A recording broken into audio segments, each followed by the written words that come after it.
Thanks for joining us today. We have Representative Denson with us. Thanks for taking some time out of your busy schedule to talk to us about the climate of Ohio since the election. So first, could you just give us your district and a little bit about the demographics of your district? Our district is Ohio House District 26, which covers some area in Hamilton County with a little bit of some extra neighborhoods. But demographics are pretty much, it's a Democratic district. It's a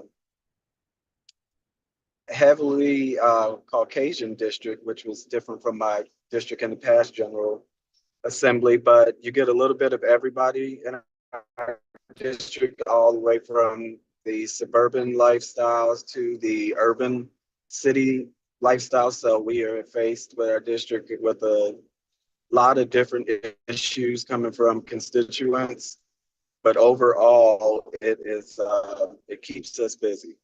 And since post-election, there has been some changes with the state legislature with the felling of issue one, and electing a new General Assembly. So could you give us a little bit of insight of what the climate of the State House looks like now? The climate of the state house is that Republicans are still in control. We do have a new Speaker of the House, which is going to really drive the direction, I believe, of this General Assembly. From what we are taking in right now with this new Speaker, Speaker Matt Huffman, it seems as though a lot is going to be centered around education. It's going to be one of the main priorities for this General Assembly. We're seeing a lot with that, and fortunate or unfortunate, how you look at it, it deals with a lot of things regarding public schools, charter schools, parochial schools, all of those kind of things. But other than that, I do think that there are going to be some pretty bold things that are going to happen, education being one. And who knows from there?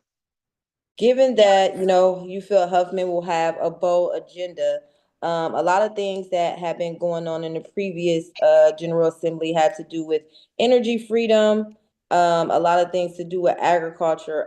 Do you see, and public utilities? Do you foresee any bolder changes? Do you see any drawbacks to some of the progress that have been made in Ohio around some of those issues?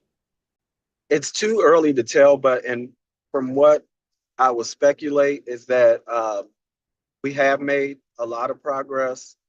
I don't really see this as being Huffman's number one priority or a part of his main agenda. So I think a lot of the energy freedom conversation will really be driven by the members of the House. And I think that what we have saw from past members, such as member Bill Seitz, who is no longer with us, who was a strong voice in the public utility space, that will no longer exist. But I do think there will be a healthy appetite for us to continue some of the progress. I think it's going to be slow walking progress, but I do think we'll get there. And being in the minority and wanting some of the energy freedoms that I think Ohio deserves, I'll take what we can get for now. I know that the committees have not been assigned yet, but could you give our viewers just an insight on how the committee assignments work?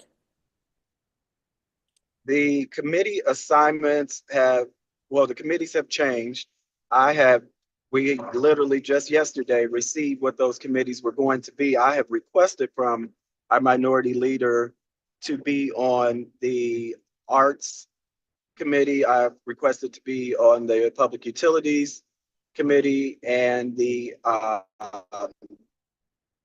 natural resources committee and the energy committee. So hopefully I will be assigned to all, if not some of those, but the assignments are ultimately up to the minority leader to turn back into the speaker for final approval. We are rooting for you that you continue to be on those committees. A lot of the work that we do at Black Environmental Leaders is driven in that space. And lastly, a lot of environmentalists after the election was feeling down and lost of hope, just giving the national administration's ideas around a lot of the progress that have been made around environmental justice. So could you just give our advocates, some advice? Should all hope be lost?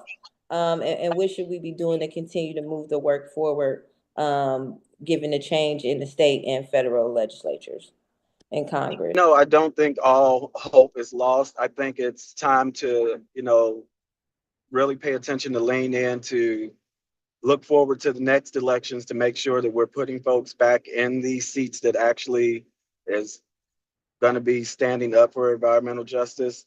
But it's also a chance to lean into some of your local governments and see what type of home rule they have to be able to push some of the agenda forward. It's kind of the walking and chewing gum at the same time. So I say lean into those local governments. All politics are local, but at the same time, be cultivating candidates and getting folks from the movement to consider running for office and put all your backing behind them. But that also means that you don't stop pushing at the federal level because, again, it may be a slow walking thing. You may not get everything out of it at once, but take what you can get. Well, hear that, advocates. All is not lost. Continue to support your local governments. Continue to cultivate candidates that is going to continue to push our energy freedoms further. Continue to push our agriculture goals forward here in the state of Ohio, as well as public utilities. It is very important that we continue this fight for the people of Ohio. So thank you for your time, as I know you are driving to go work for us in Ohio. And thank you again.